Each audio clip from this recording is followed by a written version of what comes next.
Batman's good. Okay, ready to go? I'm ready. Hello everyone, and welcome to episode 4 of Fish TV. I'm Phil Wilkes.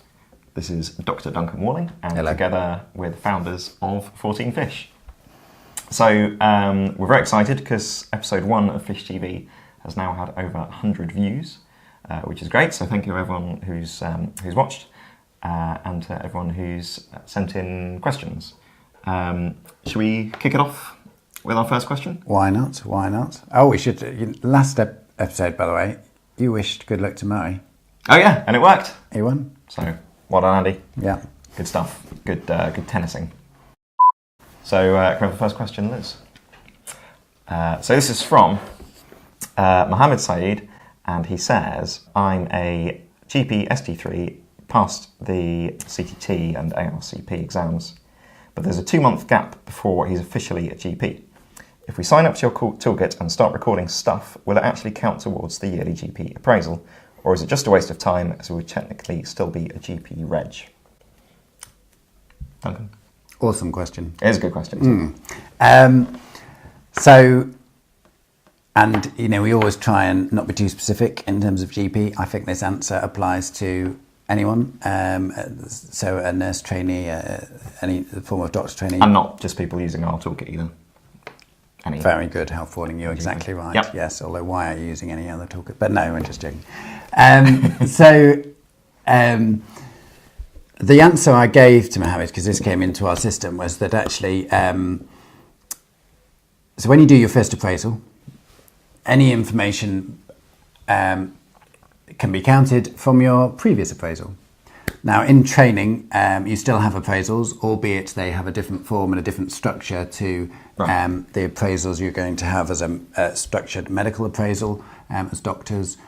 Nurses don't have a standard at the moment. But regardless of that, so it's any information since your last appraisal. So my answer to Mohammed was, if you've had your, because sometimes on training programs you have a sort of exit appraisal, but actually more likely is you'd had an appraisal that year, which is sort of first third or 6 months into the year. So as long as it's since then, it's perfectly valid to be able to include that. And of course, even though there is a difference once you start working as a qualified GP, I think actually we should ban air quotes really, shouldn't we? But anyway. No, I think they're great. Okay. We like them. No, it's fine. It's all valid learning, so absolutely can be counted. Splendid. Happy with that answer? Yeah, absolutely. That was great. Thank you. And we'll just say at this point, anyone who sends in a question will probably end up using it, and anyone's question who we feature will give you a free year access to our appraisal system. So, Mohammed, we will hook you up and give you free access for a year. Thank you. Shall we have the next question? So this was something that you got asked at a nurse event, I think. And the question is, how will negative feedback affect my appraisal? Which is a very good question, I think. Also a very good question, yes. And is, I think, a common, this was at a nurse event, but it, again applies to doctors, nurses, anyone. So this could be negative feedback in a colleague feedback exercise, a patient feedback exercise. It could be if you're having a performance review in terms of appraisal. And I think the same answer applies to all of them, really. In that appraisal is not certainly as far as speaking in terms of the doctor appraisal, is not a pass-fail exercise. And when you do a colleague feedback or a patient feedback, again, that's not a pass-fail exercise. And the value of that exercise is being able to reflect on things that you weren't aware about, perhaps about yourself, or that you hadn't realised you were aware, but you hadn't realised how it was impacting other people. And then reflecting on that, taking what you learnt, what you've has been given to you as feedback, and changing. And really, that sums up the value of revalidation and appraisal. It's about evidencing that I am a reflective professional, that I look at what I do and have ways of looking at what I do, what I don't know, and then can I make changes and can I evidence those changes? And that's very reassuring because you're saying you're an insightful professional. So negative feedback can certainly be turned into a positive thing if you say, I hadn't realised that when I did this, it was doing this, or my colleagues thought about it like this, and from now on I'm going to try and work on it. Yeah. And of course, if you then have further feedback and that's improved, that's fantastic. Awesome. Okay, great. And then our final question for today is about attachment limits on appraisals. So this is something we've been asked a couple of times over the last few weeks, and we changed our system fairly recently, so there's a 9 megabyte limit on the total of all the attachments in your appraisal. So yes, we as Phil says, we had a slight policy change on our system. We consciously don't keep talking about our system on this programme because we want this to be of value to whichever system you use, and actually useful about appraisal, learning, revalidation. But the reason we thought we'd include it here, as Phil says, because we've changed something, but also actually the principles of this answer apply to all appraisals, all professionals. So we changed the attachment limit for doctor appraisals who have to submit their appraisals to NHS England, and the only reason actually we did that was because nothing to do with size limits on our end, and this doesn't affect how much as an individual you can store in a learning diary or anything like that. It's a per appraisal limit. It's just because then when they, from NHS England, have to submit it up to the national appraisal management system for doctors, they were running into problems with very large summaries. So that's the boring bit out the way, but actually the thing that I think is useful about this question is that it is talking about attachments when we're recording supporting information for appraisal. And we, as doctors, as health professionals really, are always very keen to get certificates from the events we attend and attach those, attach the full paper that we've read. Now that's useful for me because I want to go back and read that paper perhaps later in reference. I might want to produce the certificate if it's a sort of safeguarding or CPR certificate as evidence.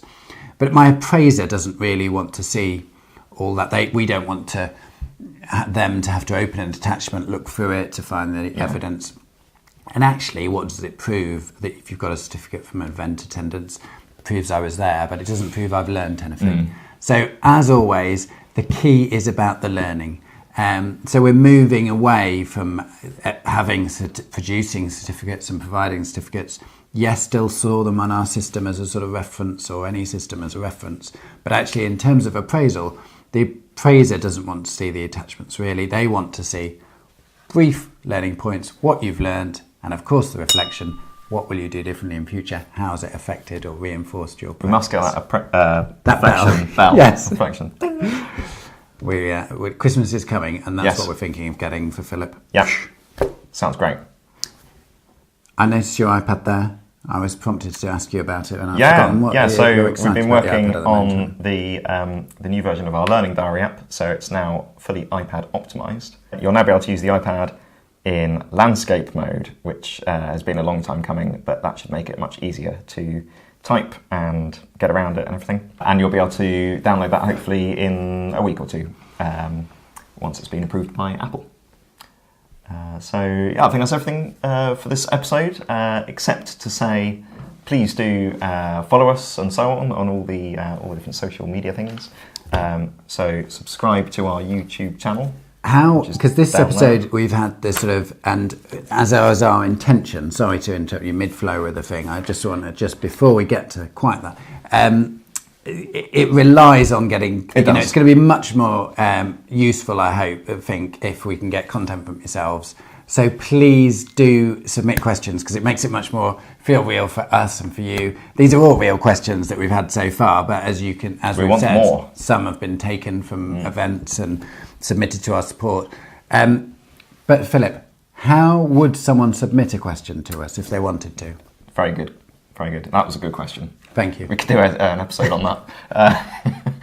So you can do it via our website. We've got a contact us form, of course. We've got live chat at the bottom of the page. You can comment on this video, which is on YouTube, so just underneath the video, comment. You can message us through Facebook, and please like our Facebook page. We're just on there as 14fish. You can tweet us at 14fish. Follow us on Instagram, 14fish. And add us on Snapchat, 14fish. Mm-hmm. There you go. Wonderful. So loads of ways to get in touch and send us your questions. And as we said, if we feature your question, which we probably will, then you'll get a 3 years access to our appraisal system, which, is almost priceless. I'd say so, yes. Yeah. I feel a MasterCard advert coming on. Yeah, exactly. Other credit cards are available. So thanks very much for watching, and we'll see you next week when I think we might do a Tour de France special. Oh. Exciting. See you later. Thank you. That was good. Cool. Lovely. What time is it? Fishy time. Okay. I'm sorry. It's your hair. I'm not good with change. Okay, so done. Thanks, bye. That was John Bibby, live on Fish TV B-roll. It's like looking at it like different angles.